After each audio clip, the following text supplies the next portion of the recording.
कि हरि की प्यारी चंचलवारी चली बलिरा जाके द्वार रे, हरे बल के पहरेदार बने।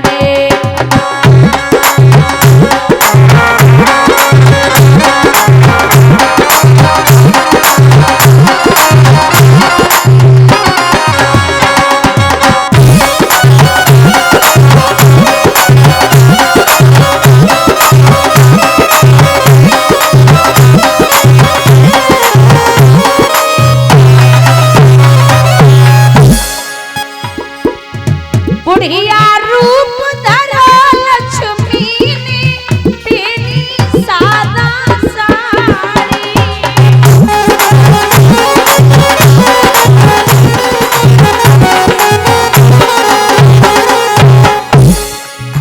पहुंच पली की घर पे बोली आई मैंने तुम्हारी ओ भैया, आई मैंने तुम्हारी, उठ जरा मिलो।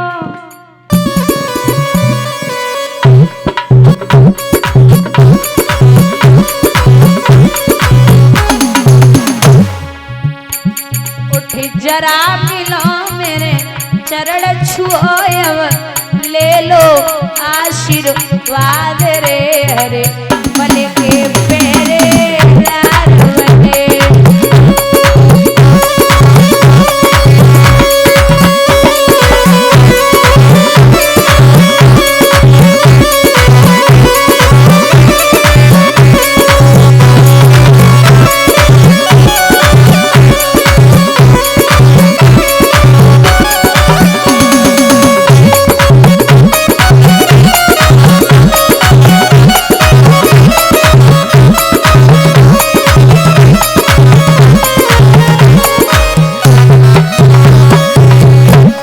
राजा बलि पूछ रहे बेना कहाँ ते आइए, का नाम है तेरे पति को, नाम का है?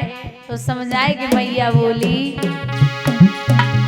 दूर देश से आई मेरे भैया, उम्र बड़ी है बारी,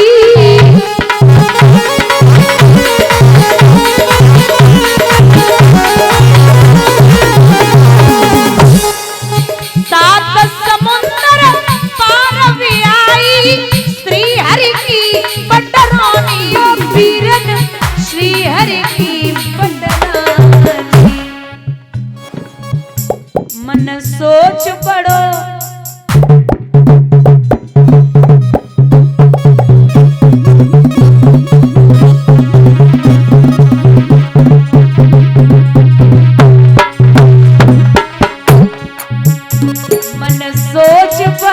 में भूल गयो होए, याद दिलाओ आज रे, हरे बल के पहरेदार बने।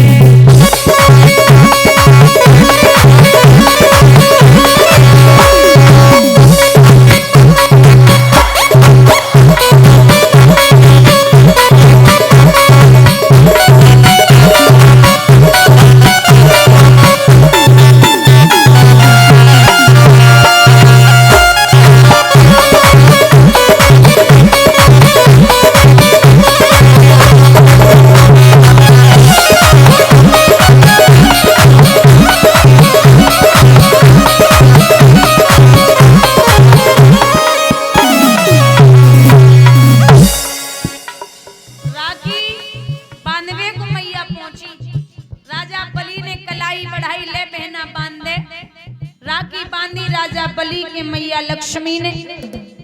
अब जे बता मैया बहना तो को का चाहिए, सो मैया लक्ष्मी बातें बनाए के बोली अरे ओ वीरन मो को कछु नहीं चाहिए, तो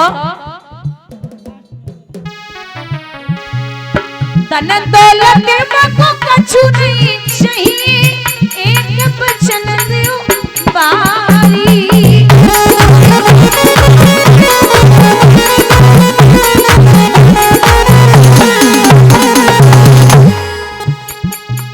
दुख सुख में भैया साथ निभाई,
कहा क्या चाहिए, तो बोले आपके यहाँ जो पहरा लगा रहे ये हमारे घर पे नहीं, आप इन्हें हमें दे दो।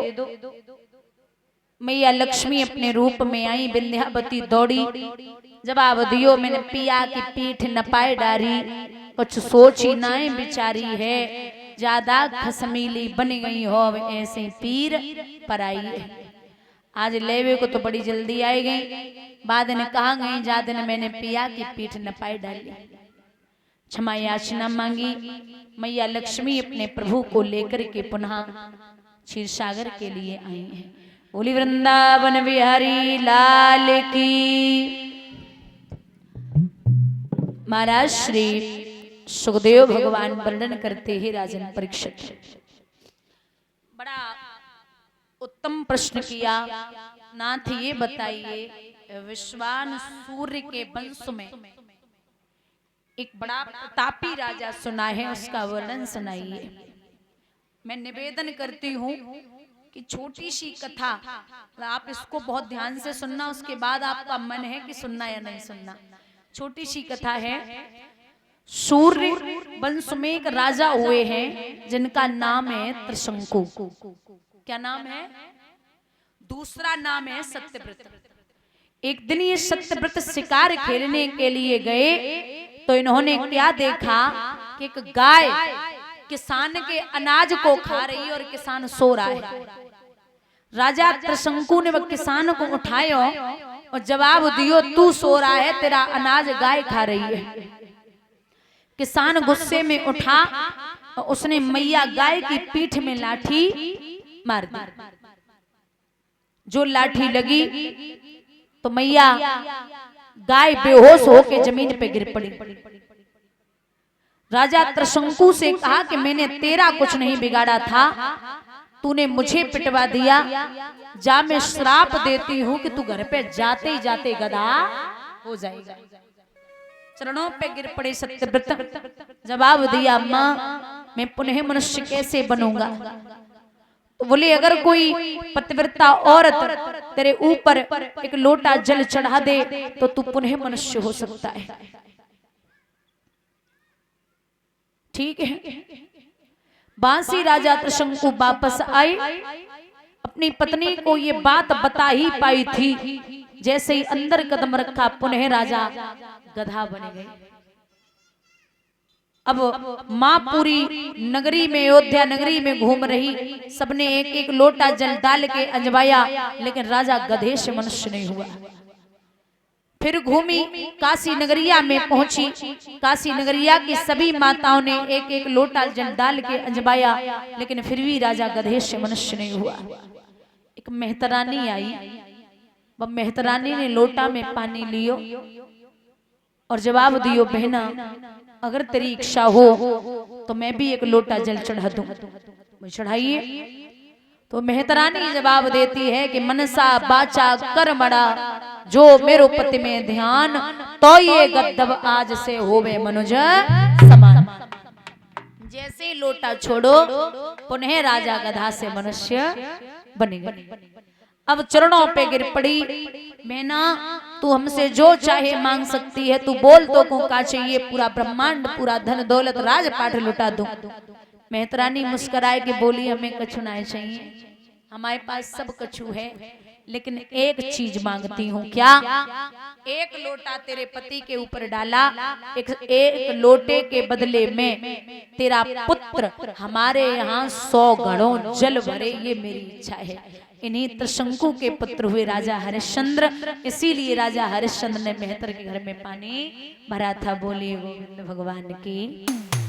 ये राजा हरिश्चंद्र पहले से सत्यवादी और दानवीर नहीं थे, इन्हें भी झूठ बोलना आता था। इनकी कोई संतान नहीं थी, तो इन्होंने वरुण देवता का यज्ञ किया।